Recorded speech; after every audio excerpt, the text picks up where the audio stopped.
supportive part of our program does this. We help you sign up for everything you qualify for, whether you knew you qualified for a resource or whether you knew the resource even existed, or if we had to help you become qualified for it. Now, that being said, we're never going to do anything illegal or anything unethical, but within those parameters, we are going to do everything creative in our power to help you get the support you need, and that's what the program is all about. Excuse me. So that's the thing, though. Everyone doesn't qualify for everything. Most people qualify for at least something. And I always say that in a room with 10 people, probably 8 will be able to help 8 and 2 we won't. And historically what would have happened, the 2 people we couldn't help, the hypothetical 2, would kind of go around and feel like their time was wasted, complain, you know, and that's going to be what it is. But we do ask that if you're part of the 8 that we can help and you're happy with what happens here with you when you come here, we just actually tell someone. You know, I went to life support. They helped me with my rent, or they helped me get on my feet in whatever way, and you know, in that way, we're happy to have helped. Again, I'm not physically present. This is the part where I would open the floor for questions, but I assure you that the staff here is quite qualified to answer any questions you may have.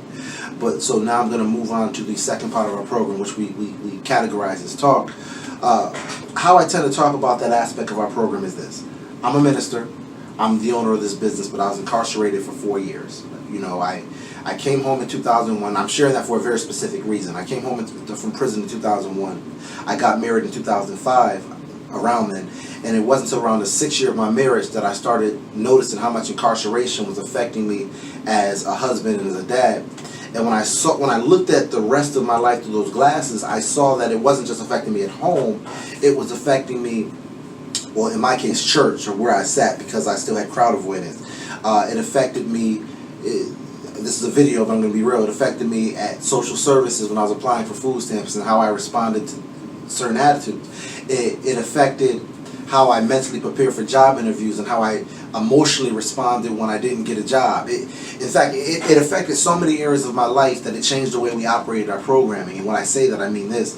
We started doing stuff like this in about 2003. It was vocational, strictly job training, vocational training, help find a job. Excuse me. And what was happening, folks would get on their feet, whatever that meant for them. But then you had this almost consistent revolving door whereas people who have gotten on their feet, whereas within 6 months to 2 years, they would need the same help all over again. And as a program, we never have and never will subscribe to this notion, well, you like jail, or you like struggle, you like to be homeless. People don't like to struggle. That's not common sense. That doesn't make sense. But what we have found is you'll go through something, and you'll deal with that something, but not without it's leaving its mark on you. And that mark will have this way of affecting how you respond to what you go through next or what you may be going through now. And often that tends to hold an individual back from going beyond the hump and living the life that they like to live. And how the talking aspect of that program works, it helps with me, it helps with anybody else. It's like this. When someone enrolls in our program, we hope that you come to see us twice a week. And I say hope because it's a choice-based program. People are going to do what they want. In fact, only the vocational participants really ever show up twice. Most people show up once, and I say twice in hopes that you at least come once, right? But it's for 2 conversations.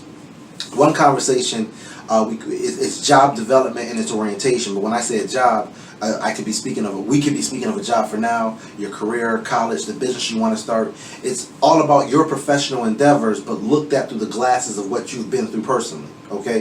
The second conversation, we're really proud of it. We call it dream development, where you're asked. Granted, I know if you're here because it's a situation you hope we can help with, and I hope we can help too. But in that conversation, dream development, we ask you for a minute, just forget about the reason for which you called us, for which you're sitting here hoping that we can help, and ask yourself this: if I could fail at nothing and money were no object, not what would I buy, but how would I spend the rest of my life? And the second conversation is geared towards not answering that question, but planning a life that answers that question. And I always say this: when I came home from prison, I'm from Bridgeport. I came home to New Haven, and there was a lot of things that you had to do when you're a re-entering citizen. And there was a lot of details that were difficult. And I always said life was hard, and there wasn't a life support program to help me get through it, but life support helped me get through it. And in saying that, all I'm saying is I had a dream for later that was bigger than what I was going through at the time. And as a program, we subscribe and feel very strong to the thinking that if you don't have a dream for later that's bigger than what you're going through now, that's bigger than the reason for what you called us, then what you're going through has this tendency of keeping you down and keeping you in a cycle of need. And so the idea of our program is not just, well, here's a check to your landlord, or here's a gift card to Walmart to get clothes, a uniform for work. If we can help in those ways, great. But the idea is more so, let us as a program help you get from where you are now to living the life that you want to live for the rest of your life. And that is what the life support program is all about.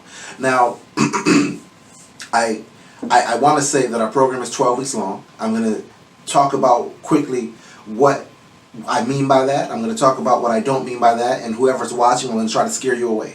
Okay? So when I say our program is 12 weeks, I mean that in a very specific way. If you enroll in our program, we hope you stay for at least 12 weeks to let the talk work. Now, I want to be clear. That's all I'm saying. I'm not saying, well, it's required for you to do 12 weeks. Well, I'll talk about that in a moment, but in the context of what I'm not saying. But in saying that, often people will get, let's say, rental assistance in the first month or whatever support in the first month, and we never see them again. That's okay. We're happy to have helped you to whatever extent we've helped you, okay? And some people stay for far longer than 12 weeks because they're working on their dream. They're working on, as I said, the effects of what life as of yet has put on a person. And either way, it's for. If you stay 12 weeks, we're happy to have help. If you stay for less than 12 weeks, we're happy to have help. If you stay longer than 12 weeks, again, we're happy to have help. But that's all we mean when we say 12 weeks. Now, here's what I don't mean when I say 12 weeks. If, let's say you're here for a security deposit or rental assistance, we're not saying stick with us for 12 weeks and we'll see what we can do. In fact, if you're watching this video, there's a very good chance you can't wait 12 weeks. The video you're watching, if I was in person, we'd be calling it a conversation, but the video you're watching, we call it an information session, okay? About 2 minutes from now, anyone watching this video is going to decide whether or not he or she is interested in our program. And, excuse me, for those who are interested, we either schedule an intake, and often there are staff here on hand for those who'd like to stay for an intake after watching the video. But after you participate in your intake, you're considered a participant in our program. Now, that week, someone starts working on your situation. Now, she's not going to be affected. Especially we're talking about things related to financial assistance, like security deposit, rental assistance. That may not take a bunch of months, but it's not going to take days. Again, that may not take a bunch of months, but it is not going to take days, okay? Sometimes folks come here and they say, well, I'm getting evicted in the next 2 days, what can you do? The answer to that is very little. Funds in general, especially when we're talking about government funds flowing through an agency, that's going to take a number of weeks. I want to be clear about that. So it won't likely take a bunch of months, but it's not going to take a couple of days either. I want to be very clear about that. Now, as promised, I want to try to scare you away. Earlier, when I talked about job development and dream development, talking about helping you get from where you are now to living the life you'd like to live, that's therapy. And the reason that potentially scares people away is twofold. Number one, I don't need that part. Or number two, I can see how I can benefit from talking about a dream for later or the life I'd like to live, but right now I need to focus on the situation, the issue, the reason for which I called. And we honestly respect both things. We only have two responses. One is small, one's big. Here's the small one. Now I'm going to reference some agencies and use them as examples, but I'm not casting dispersions.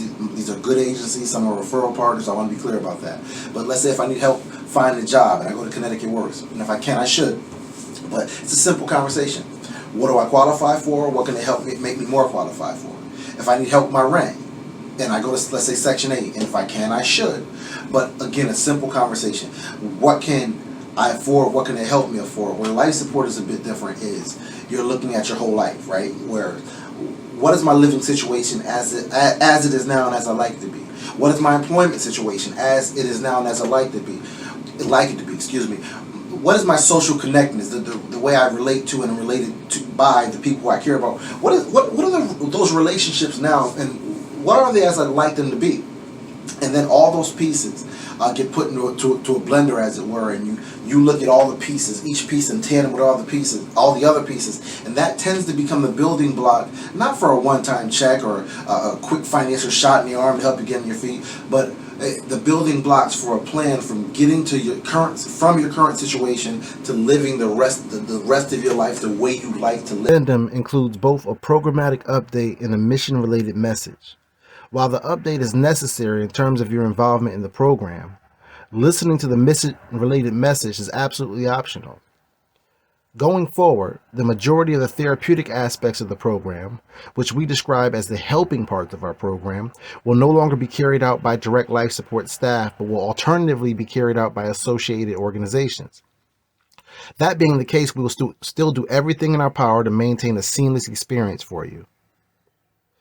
This was the programmatic update, and at this point you are free to end this video, as what comes next is completely optional to listen to, as it is our mission related message. In keeping with the foundational and overarching mission of the Center for Christian Initiative, I would be remiss if I did not share with you that everyone has a list. And when I say everyone, I mean the president, the pope, the janitor, the CEO, me, you, everybody. And we all have a list of things that we've done that we shouldn't have done, a list of things we said that we should not have said, things we should have said, should have done that we didn't say and do. And in the gospel, that's my description of what the gospel calls sin. And the gospel also clearly says that Jesus came and he lived a life without a list. He died to pay the price for our list, and he rose from the dead. And now it's a very simple thing. If you believe what I just said, that Jesus came, he lived a life without sin or a list, he died to pay the price for ours, and he rose from the dead, then we just agree to make him boss. And all that means is I'm going to do everything in my power and try my best to do what he wants me to do and not do what he doesn't want me to do. The gospel message is then you will be saved, and that's a big and small word, and all it really means is God sees me as a person who's never made a mistake. I may be guilty, but the Bible says that if your heart condemns you, behold, God is greater than your heart. And all that means is that though God forgives your sin, he sees you as you've never sinned before. You may still feel guilty for what you've done, but God's love, God's grace is greater than your feeling of guilt. And now, what that also means in terms, and speaking from personal experience, life will still happen. There will still be ups and downs, and sometimes you're still going to feel like the worst of life is getting the best of you, but you will never go through it alone. And it's so simple. It's just, God, I believe you sent your son to pay the price for my list. I believe he lived a life without a list. He died, he rose from the dead, and Jesus, be my boss. And just like that, you are saved. God sees you as a person who's never messed up. God bless you.